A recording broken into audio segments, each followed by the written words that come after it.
Ready to go!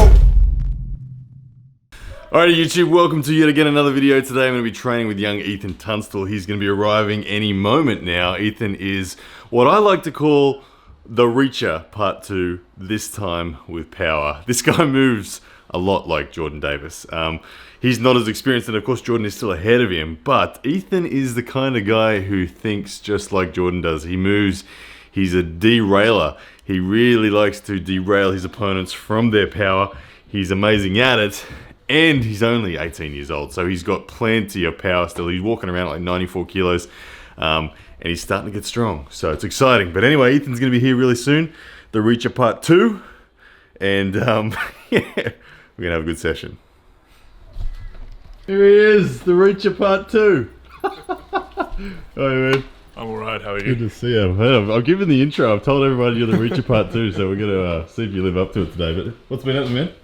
Oh, not too much. I've finally got a little bit of a break from uni. Uni? What do you're a Todd Hutchins type mechanical engineer, aren't you? Yep. How many? Yeah. What's the story? How far through it are you? I'm coming to the end of my first year. Nice. Still in my first year. Awesome stuff. Awesome stuff. What did you think of the Sam Burnett-Torben affair yesterday? Oh, that was awesome. Awesome. It was pretty good, eh? Congratulations to Sam. That was impressive. Yeah, he did better than I think everyone thought. I mean, we all backed Torben. I backed Torben, but man, he got close. Yeah. Anyway, let's get this set up. Alright.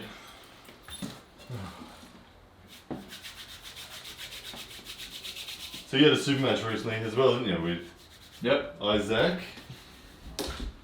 You look good. Yeah, it was fun. Yeah, poor old Isaac was messaging me yesterday asking, what can I do? He's like, Ethan made me pull like I've never had to pull before. He didn't like what you did to him, I don't think. No, I didn't let him really get much off the start. Yeah. And you'd led him into traps too, which is what I like. Like round one, he inevitably ended up, he even, like when you initiated, you got him to pronate. And as soon as he pronated, you just walked all up through. Yeah. Isaac's like, can I come around to your place? I want to pick your brain on how to beat Ethan. I'm like, yeah, I can come around. I'll give you some hot tips. He was picking my brain after, and he was going through what Leo was telling him, what Jordan was telling him, and then I told him something different. And I was just like, dude, just talk to Ryan. Just talk to Ryan. Well, here's the thing, Jordan's a great arm wrestler, really good arm wrestler, but Jordan's never been the short dude ever. Yeah. So Jordan understands the theories, but he's never felt the application. And like the way for Isaac to beat you, it's like me having to beat Jordan. It's a difficult nut to crack. when your hand gets taken away from you like this, it's a horrible feeling. It's a horrible feeling. Yeah. Because I don't know, because he went through it was like Jordan was telling you sit low, get me to bring myself down, but I'm like, I've got enough pronation hand high. I'm just going to come over your hand. Well, is it the low arm high wrist is only for me a way to initiate hand contact. It's not a place to really start from. Yeah. So you won't. This is just a manipulation to get the hand contacts. But then for me, I would always be looking to be back up here so you can come down on someone. But anyway. Yeah. But also, like, if you're against Isaac, this is a free lesson for you right now. If you're against someone like Ethan who's just gonna pronate through your wrist, don't try to bend your wrist. You put your effort into bending your wrist, it's a losing battle. You're better off just fighting for fingers. Get to that strap, take that low grip so his hand isn't that amazing anymore, can't affect yours as much. Taking a low grip will enhance his arm power, but you should have a stronger arm because of the shorter levers. So fingers only, low grip, down there, ready to go, and then don't worry about your wrist, just fingers, and then the superior arm power comes through. It's that easy, that's all you had to do, I think. You may have tried that after, it didn't work. Yeah, well that's it, because a good tall guy, if I grip too low, will start punching through the center and high hooking me and then pressing me, so. And that's the game. I think by the time we tried that, gone through his wrist so many times that... Nice. Alright, let's see what you got.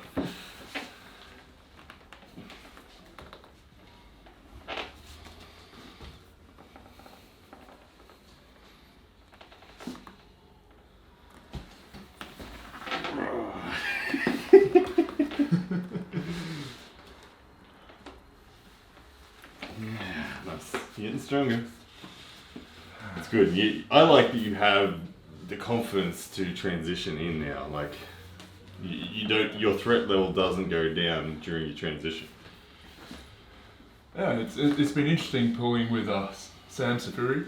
Yeah. It's been a lot of fun. You containing him? Oh, he's still... His hands... Mm-hmm.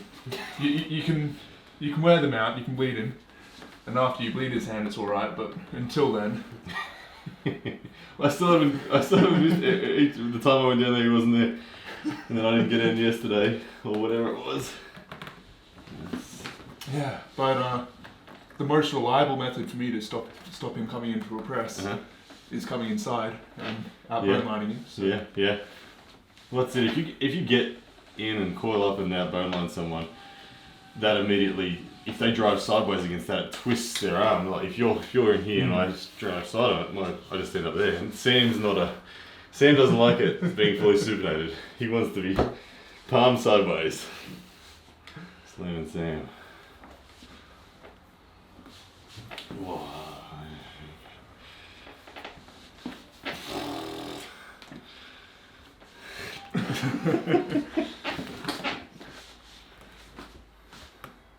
So I had the cortisone shot, so my shoulder's feeling a little bit better. Your side's feeling a lot more stable. And much less pain in there. Yeah. See, that was like a wrist wrench. So for everyone who's asking how do you train in the gym, Isaac, again for you, brother. How do I train? Exactly what Ethan tried to do to me then. Felt like holding a wrist wrench. It didn't feel like he hit my fingers, and that's exactly what a wrist wrench without a straps will give you. Let's jump on the strap.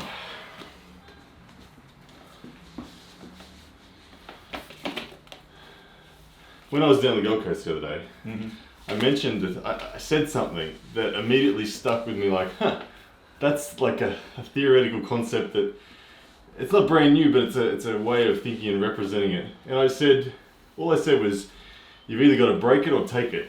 And I was referring to the combat of the hands. You're either taking, I can either know where you're going to go and decide to break your effort, or decide I'm going to take the fight to you by taking something and not allowing you to contain it. And the more I thought about the way the match plays out, whether you choose to break someone's effort or take someone's weakness, it's a very different. I'm diving into this in my head. I'm like, like it's different. They're both kind of hard counters, but they're variations of hard counters. One where you're breaking someone else's intent, and the other one where you're just bullying someone, saying, "Here's where the fight's going to be." Yeah. Well, I kind of live in the second one a lot. Yeah. Right now I'm in the breaking mode, and you're in the taking mode. Can you see the difference, YouTube? He's trying to take and I'm trying to break. Now we'll swap. I'm trying to take, he's trying to break. Yeah. So, again, I don't know, this is nothing new. This is just conceptualizing. The more you think about what's going on, the more you understand the combat side of things, the better you're going to become.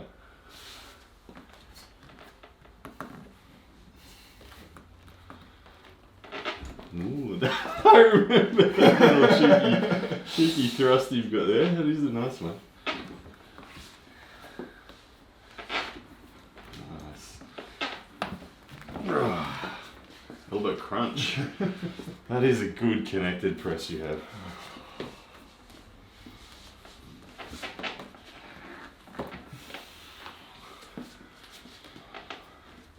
We get more back pressure though.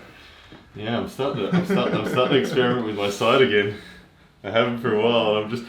Sam yesterday, there was one pull with him where I just decided I'm just gonna go side on him. I was just over it. I'm like, okay, it's there. If I can find a neutral hand position, where our hand is balanced, it's nice. It is nice. I gotta admit, it is nice when you have superior side to someone. Yeah, and it's interesting because you're adding that side with a different hand shape too.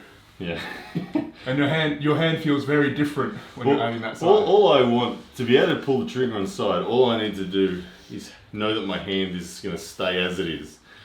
If side changes my hand, if my own side changes where my hand is, that's bad. I'll derail myself. But as soon as I find any position where like, okay, my hand's not going to change if I go side, and you're free to go side. Look at that talk of yours. Nice. But yeah, I mean, and that's the whole Todd Hutchins theory, that if you can go sideways, but you got to know your hand's going to stay secure. There's too many people go sideways and just leave their hand behind.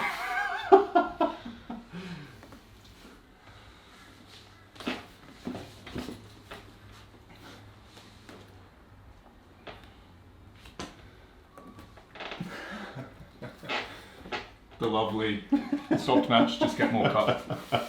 Yeah. It's a good theory.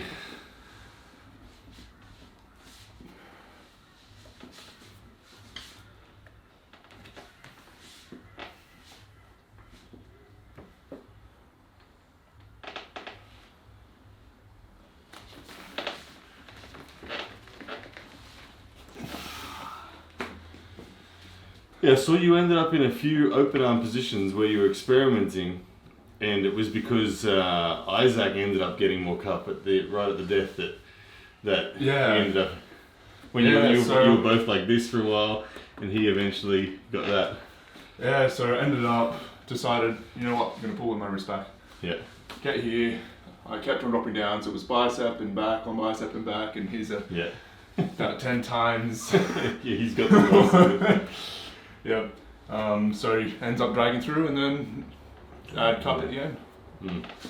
But ended up. So retrospectively, when you surged and were there, had you have started cupping now, do you think you would have got it? Yeah. Yeah. Round 5. I'm not sure I would have round 4. Mm. But retrospectively, well at least I did this round 7. Mm. And I just kept my shoulder engaged and looked for the. And then you transitioned to the full flop press, didn't you? Yeah. Yeah, that's nice. See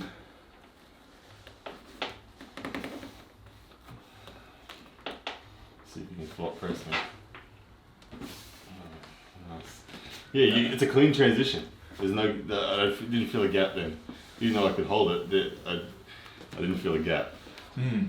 And what I felt from Isaac there, he was holding, and he adjusted like that. Yeah. And as soon as he adjusted like that, it just opened up. Yeah, that was like when I faced Dan Mosier. So second round, Dan Mosier was in his open arm kings move, and I was here, and I'm like, I couldn't pin him, but as soon as he moved forward, and it just pinned down there really nicely all of a sudden with the flop.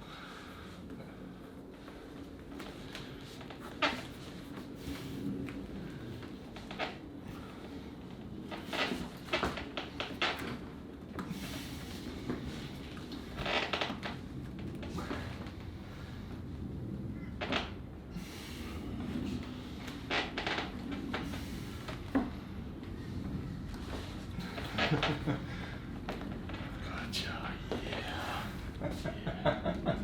Coming for you, Richa. This is my practice ground for the Richa. Richa's just a little bit stronger, a little bit sharper, but everything I try with it helps me close the gap on the Richa. So that's what's going on here. All right, YouTube, you can see Ethan is changing the pads back from left to right.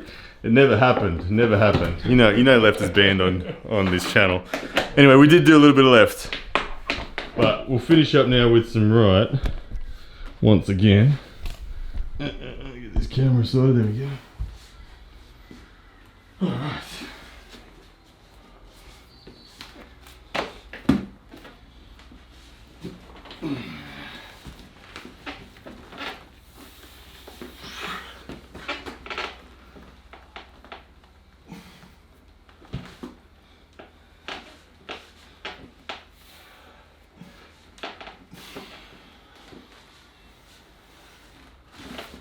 The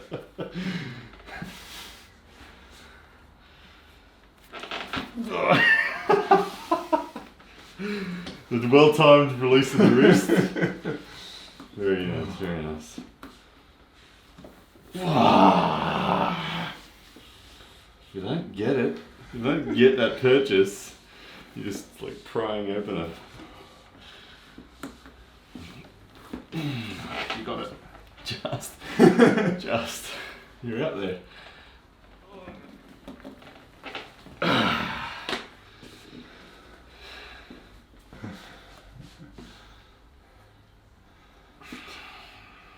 And that is low. Low grip. I love the low grip on you and Jordan. Oh, that's one way to deal with low grip. That's awesome. That's exactly what you should do if someone grips you too low. That's why you need an inside game as well, not just outside. Yeah, that's awesome though. If someone ever grips you in a comp like that, just trust it. Do that. Just bang, off we go. Because they'll catch the napping, and then suddenly you have bone line. You have leverage on your shot, because I'm now pulling through the shortest lever possible because you've just dived over my arm. Awesome, very good. And it'll be interesting because most people are terrified to do that in comp.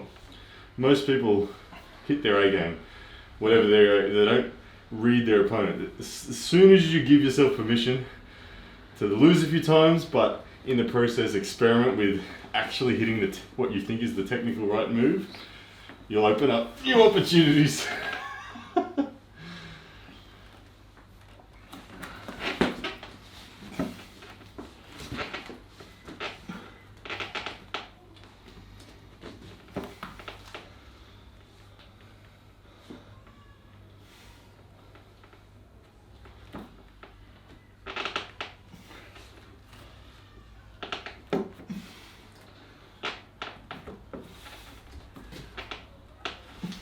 Press the presser.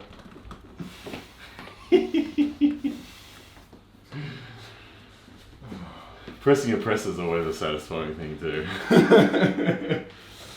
It's always very satisfying. Big top rock coming. It's just so slippery right now. Yeah. You just slip down into the stop. Jordan loves sweatiness. Jordan doesn't chalk. Jordan likes the loose strap. It's horrible. I want dry hands. Tight strap. The funny thing is though, like we start with a connection point, yeah, where I can roll, yeah, and then as we do it, you slip, yeah, into a point where. What's going on, Lazy? You gonna draw? Need some help? What do you want? The Grinch? A house? Oh, I can draw a house. You should be able to draw a house. There's the roof. Oh, it's not a very good pen. The window. Window, door. How's that, Lazy? Approved.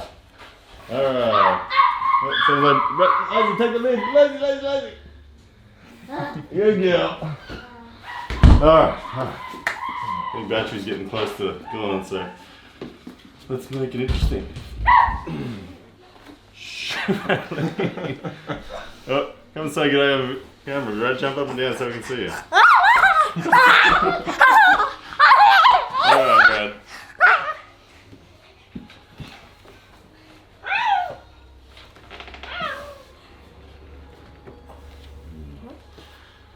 So what is your limiting factor right here? What when I pull through, what happens? Inner elbow? It's Connective tissue warnings? It's one of two things. Yeah. It's connective tissue in the elbow, Yeah. or I just don't have enough cup. Yeah, if you had more cup, I couldn't go sideways. But because the cup balance is what it is, I have a freedom to do that, which overloads your connective tissue. Yeah. Puts a little bit too much force up through here. Because your hand in that position's pretty good. Like, I can only just peel you. I can't, like, you're very close to containing me fully. And in a rotation sense, you've got me with the bone line. So it's only that I can pull through with direct side that it's an issue. So, interesting. Alright, last one. It's just so chalk. Chalk it up, alright. Final challenge here. Chalk it up. Bradley, you come and say ready, go for us. You be the referee. Stand on this No. on this I chair. don't want to be. Stand on the chair and say ready to go. No. You wanna wear all the medals. No. I want to wear this one. This one. No, get that. Oh jeez. Yeah, it's very hard. It's hard to get. All the time and look at it. There you Let's go. go down there. Alright. Yeah. What did you win? Yeah. I don't The Arnold's Classic. Good job. know. Up there on the chair. Yeah. Alright. Not on the video. Up. Alright. So get our webbing same height. And say thumbs down. Thumbs down. Close hands. Close hands. Go! What's this finger battle? I'm gonna get this back into a hook. Come on, into the hook. Into the hook. I want a hook. Okay, I'm gonna do something. There you go. Yes, good refereeing there, Brad. Thanks for watching YouTube. Yes, that's a man!